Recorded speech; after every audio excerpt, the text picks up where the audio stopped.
السلام علیکم ورحمۃ اللہ وبرکاتہ۔ یہ پروگرام آپ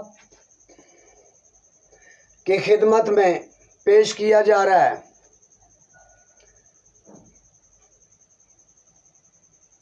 قاری محمد اشرف غوری چینل کی طرف سے۔ تو جناب آئیے ذوق سے سماعت فرمائیں۔ تو پیارے دوستو، آئیے کچھ دنیا کے معاملات کے بارے میں بات چیت کرتے ہیں۔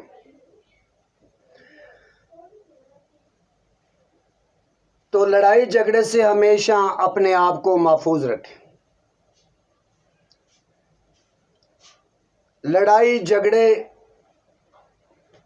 ہمیشہ تباہی لاتے ہیں۔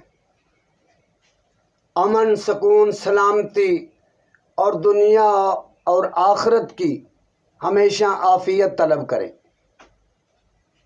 اللہ تعالی ہماری دنیا اور آخرت کو پرامن بنائے، آمین یا رب العالمین۔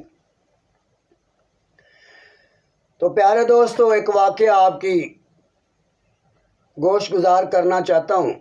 امید ہے کہ آپ سمجھیں گے، سنیں گے اور اس کو اپنائیں گے اور فائدے اٹھائیں گے انشاءاللہ۔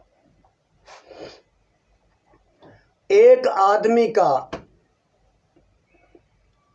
دوسرے آدمی کے ساتھ جھگڑا ہو گیا، چند روپیوں کی خاطر، چند پیسوں کی خاطر۔ تو اس نے غصے کی حالت میں دوسرے آدمی کو چھری مار دی۔ اب پیٹ میں چھری لگی۔ چھری لگنے کے بعد وہ آدمی کی جان نکل گئی۔ اس پر مقدمہ ہو گیا، پرچہ ہو گیا، یہ گرفتار ہو گیا۔ تو میں کہتا ہوں کہ اٹھدیاں نہ دیکھو، پھسدیاں ویکھو۔ جدو آدمی کسی شکنجے میں آ جاتا نا، اس وقت اس کو دیکھو، اس سے عبرت حاصل کرو۔ خوشحالی میں نہ دیکھو، مصیبت میں دیکھو۔ تو وہ آدمی بڑا پریشان ہوا۔ اس پر وہ شعر بھی ہے نا کہ ایک نکتے نے مجھے محرم سے مجرم بنا دیا۔ ایک پل نے خطا کی، برسوں نے سزا پائی۔ غلطی آدمی 10 منٹ میں کرتا ہے، 5 منٹ میں کرتا ہے، لیکن اس کی سزا کئی برس انسان کو برداشت کرنی پڑتی ہے۔ اس لیے اپنے غصے پر کنٹرول رکھو، آؤٹ آف کنٹرول مت ہو۔ جو آپ پریشان ہو تو ہو سکتا ہے دوسرا شخص آپ سے بھی زیادہ پریشان ہو۔ تو آپ غصے والے ہو تو ہو سکتا ہے دوسرا آدمی آپ سے بھی زیادہ غصے والا ہو۔ آپ اگر طاقتور ہیں تو دوسرا آدمی ہو سکتا ہے آپ سے بھی زیادہ طاقتور ہو۔ آپ اگر عقل مند ہے تو ہو سکتا ہے دوسرا آدمی آپ سے بھی زیادہ عقل مند ہو۔ آپ نے اور میں نے کون سا یہ وزن کیا ہوا ہے؟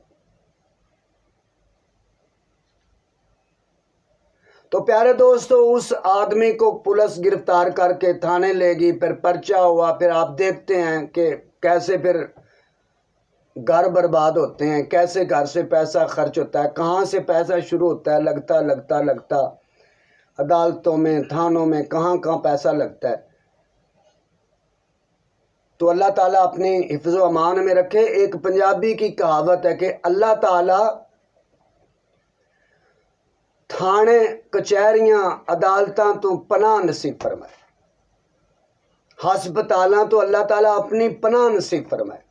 ہسپتالاں دیاں، تھانے کچہریاں دیاں، عدالتاں دیاں تے کنداں بھی پیسے منگ دیاں۔ اگر عدالت دے اندر 10 روپے دا خرچہ ہوئے گا نا، تے کہیں گے جی آج 200 روپیہ دیو، منشی صاحب نے کاغذ لے آنے۔ وہاں پہ پھر آدمی چوں چاہ نہیں کر سکتا۔ باہر ہم 10 5 روپے کی خاطر ایک دوسرے کی جان لیتے ہیں۔ وہاں پہ ہزاروں روپے خرچ کرنے پڑتے ہیں. میں کبھی کبھی عدالتوں میں جاتا ہوں، دیکھتا ہوں، حالات کو دیکھتا ہوں، لوگوں کو دیکھتا ہوں، سوچتا ہوں کہ بہر ہم چھوٹی سی بات برداشت نہیں کر سکتے. وہاں پر ہمیں نہ جانے کیا کیا باتیں برداشت کرنی پڑتی ہیں. وہاں کمروں کے سامنے انسان ہی ہے نا، وہ بھی ان کے سامنے کھڑا ہونا ہوتا ہے، ان کے سامنے ہاتھ باندھ کے کھڑا ہونا ہوتا ہے. وہاں پہ ہم بول نہیں سکتے، باہر ہماری زبان نہیں رکتی. تم پیارے دوستو، اپنی زندگی کے مجھے بھی، آپ کو، ہم سب کو سوچنا چاہیے، اصول طریقے ہونا چاہیے ہمارے. ہم دنیا میں لڑنے مرنے کے لیے نہیں آئے. اپنی محنت کرو، اپنے مولا کو یاد کرو، اپنے آل اولاد کا دھیان رکھو، اپنی محنت کی حق حلال کی کمائی کو نیک کاموں میں خرچ کرو، اپنی جان پر خرچ کرو، اپنے اہل و عیال پر، اپنے بہن بھائیوں پر خرچ کرو، نیک کاموں میں خرچ کرو. یہ کیا ہے میں تجھے مار دوں گا، میں یہ کر دوں گا، یہ انسانیت ہے. انسان انس سے ہے، اور انس کا مطلب ہے محبت کرنا، دوسرے سے پیار کرنا. یہ اس طرح کے جذباتی، میں اپنے نوجوان دوستوں سے یہ گزارش کروں گا کہ اس طرح کے جذباتی گانے نہ سنو. یہ جو آپ سکھوں کے گانے سنتے ہو، یہ اس طرح، میں کسی پر طنز نہیں کرتا، یہ جس میں شوخا پن ہوتا ہے، جس میں وہ اسلحہ دکھاتے ہیں، جس میں وہ صرف اداکاری کرتے ہیں. تو ان باتوں سے گریز کریں. پھنسنا آپ نے ہے، نہ کسی نے آپ کی ضمانت کروانی ہے. اور جو لوگ آپ کو، جو لڑکے آپ کے ساتھ کھڑے ہوتے ہیں، جو کہتے ہیں یار اس کو مارو، اس کو یہ کر دو، وہ کر دو، چکلانگے پار، وہ کل اس مشورے لڑائی کے دیتے ہیں. کبھی ان کو چیک کرنا کہ لاؤ یار وکیل صاحب کی پہلے مجھے میری مدد کرو، میں اس کے ساتھ لڑتا ہوں، جھگڑتا ہوں، تو دوست ہے، مشورہ دے رہا لڑائی کا، تو مجھے 20,000 روپیہ پہلے دینا تاکہ میں نے ضمانت کروانی ہے، یا وکیل کی فیس تو مجھے دینا، تاکہ میں وکیل صاحب کو جو فیس ادا کروں، وہ تو جو میرے اس راستے میں خرچے ہوں گے اس میں سے تھوڑا سا ٹوکن تو مجھے دے دے. پھر چیک کرنا کہ وہ اس کا رنگ بدلتے ہوئے دیکھنا کہ وہ کیسے بدلتا ہے، اور اس کا انداز. لاہور دا رستہ تے سارے دس دیں نے، کرایہ کوئی نہیں دینا. لڑائی دا مشورہ تے سارے دے دیں گے، لیکن ضمانتاں دا بعد دا خرچہ وہ تواڈے ماں باپ ہی چکن گے. وہ تمہارے بھائی بہن ہی وہ دکھ درد اٹھائیں گے، وہ تمہارے جو رشتے ہیں وہی تمہیں نبھائیں گے، باقی سب اڑ پڑ جائیں گے. جیسے وہ کرکٹ کے میدان میں وہ وکٹیں اڑ جاتی ہیں نا، وہ سارے ہوائی دوست اڑ جاتے ہیں. اس لیے یہ غوری سے اچھی باتیں سنو، سچی باتیں سنو، اور یہ باتیں آپ کے کام آئیں گی. ہم چلے جائیں گے، یہ باتیں آپ کو یاد رہیں گی کہ رب کا بندہ اس طرح کی باتیں کیا کرتا تھا. میں نے زندگی میں بہت کچھ دیکھا ہے میرے پیارے دوستوں، اس لیے میں کسی کے خلاف نہیں ہوں، کسی فرد کے خلاف نہیں ہوں. میں امیر غریب ہر ایک کا خیر خواہ ہوں. اللہ تعالیٰ سب کو اپنی حفظ و امان میں رکھو. یار بات عقل کی کسی کو بتایا کرو، اگر نہ بات کرنی آتی ہو تو پھر خاموش رہا کرو. اللہ تعالیٰ مجھے اور آپ سب کو نیک بنائے. اجازت دیجیے، آپ کا میزبان قاری محمد اشرف غوری. ملتے ہیں چھوٹی سی بریک کے بعد.